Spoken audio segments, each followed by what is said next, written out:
I guess we'll go ahead and try to get started. So, we both know we're here. I'm here. That's Robbie. Alright, well, go ahead and just start with your name, when you were born. Peace out, dog. What? My name is, let's see, my name is Tim Boatwright.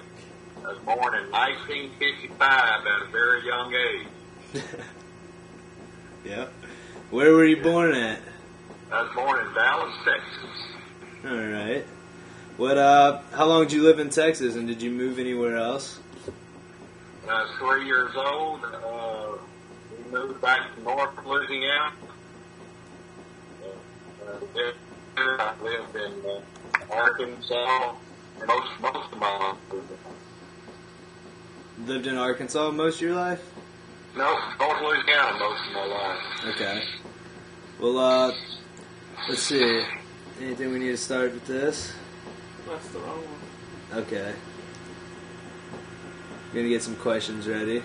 That's also the wrong one. Well, let's just start with the whole idea of integration and segregation. When did you see that actually taking effect in school? Well, when I was in the ninth grade, that was 1969, the fall of 1969, when I was in the ninth grade. The public school system in the town where I live, called Bastrop, Louisiana, that's B-A-S-T-R-O-P. It's a town in North Louisiana, kind of northeast Louisiana. And most of the time that I was raised in segregated schools and communities. Never did see. Only time I saw black people were maybe at a store or somewhere like that. And we always talked to they were different, and we never really had much of a conversation with one of them. But in 1969, the schools in my town were forced to integrate. And that made, I was in the ninth grade, so their system was this. They decided what they would do is that they would separate the 7th, 8th, and 9th grade boys and girls. And the place that I went to junior high school was called Central Junior High School. That became the girls' campus for black and white girls, 7th, 8th, and 9th. And then in the 7th, 8th, and 9th grade, all boys went to the same school. And I assumed that they did that because they didn't want black and whites to start lunching at a young age. I don't know what their mindset was. Yeah. In that day.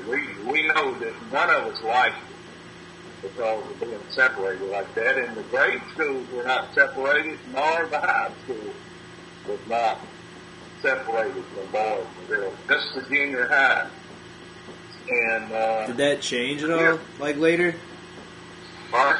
When did that change? When did they go back to boys and girls in middle school? Oh, it probably lasted about. I'm not quite sure. I know that it stopped by the time I graduated in 1973.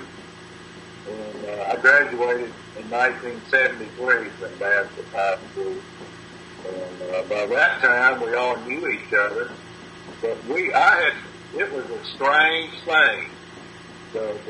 What they made our junior high campus out of was the old black high school. It was called Morehouse High.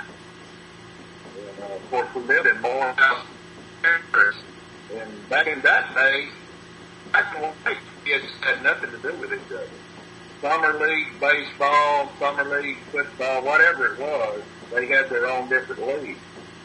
And so when I played football all up through that age, and we kind of started getting used to each other on summer football. I don't know if you know of, but football players start about 2 weeks or 3 weeks before the rest of the students for summer practice to get ready for fall. And we thought it was a very strange thing to be around blacks. I didn't know what to expect. I know that I didn't hate them. It was just different. I didn't know what to expect around them. I know that in my own family, especially in my daddy's generation, he was a very prejudiced man. He actually felt to his dying day that white people were superior to black people, and that they were inferior. Intellectually, socially, every other way, he felt like that was. But I was raised with I never really had a predisposition. That's what prejudice means, to prejudge without knowing. I really didn't know what to expect when we started school.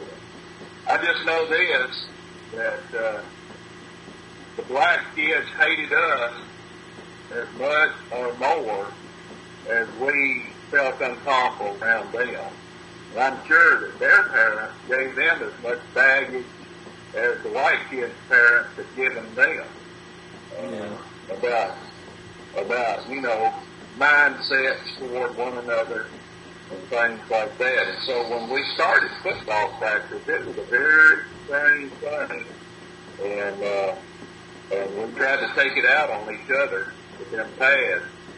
And every position was up for grabs. It didn't matter who the starting quarterback was in the 8th grade team, whether he was white or black. Everything was up for grabs. So you think like the coaches in the sports, they kind of helped integrate everything even more, even though the school? Sure they did. They did. And see, we had, and I liked them. I liked my black coaches. I always thought they were funny. And they tried to keep practice a little light. And I'm sure that they were as much under pressure as anybody was, because this was something new for them too. Most of them come from segregated schools as well. And so this was something new for them as well as it was for us. But when school started, I guess, I don't know if it's a guy thing as much as it is a guy racial thing. But everybody always tried to prove who was going to be in charge and who was the toughest. And we had literally had fights every day. And for the longest time, we used to have morning breaks. We would go out outside, and even though we were integrated, we were still segregated because the whites went to one area and the blacks went to the other area. And there would be somebody who would say something, and if a black and a white kid got in a fight, then that meant we all was going to fight. And that happened several times in the beginning, stuff like that. But after time went on, and after the school year went on, then that kind of thing started flying away. And, do you remember like if there's just like one friendship that kind of formed between a black and a white person that kind of like broke the water for like everybody? Probably, no, not really. Probably, we formed that perhaps maybe in sports to set the tone in sports more so than anywhere else. Because if you're going to be as a team, you can't be black and white. You got to be Bastrop Junior High School football team. Yeah. We were the freshmen, see, and you couldn't be black and white. You just had to be what you were, and that helped us get along with things such as that. And I'm telling you, it was very, very different. I'm sure this is kind of a funny thing. But one of the things that we always kind of got a kick out of was feeling of each other's hair. Black kids had never felt the white kids' hair. They sometimes rub their hand through your hair when you go down the hall. They said, man, I ain't never felt nothing like that. we had never felt the black kid's hair either. I don't know if you've ever felt that. It's a very strange feeling of black kid's hair. Yeah, And it's different. so we kind of made, as kids like me, I didn't have an agenda. I was not a wuss, but I was not a bully either. We knew that we had to make it work. There were some kids that were there who was not going to make it work. And either they got suspended or they went to a private school or they quit, one of the two. And because I guarantee you there were some daddies who had given kids some talks about, don't you let anybody mistreat you, one of those black kids. And back in that day, they didn't say the word black either. Yeah. They don't, don't you let any of those kind of kids kind of treat you or mistreat you or disrespect you. And it was always, I'm telling you, there was police present. Oh, and even up through the time that I graduated, there was a big gang fight that had broken out even my senior year, where several troublemakers, and it all stemmed around, I don't really know what it stemmed out there, stabbing and arrests that were made and things such as that. And that area today is still very prejudicial. And if the Civil War ever breaks out again, I don't know where it starts. In the town that I was lived most of my growing up days. I lived most of my life away from that. Since I'm a pastor and I've been in the pastor now for 35 years, see, I've been away from that. And so I've not been around that very much.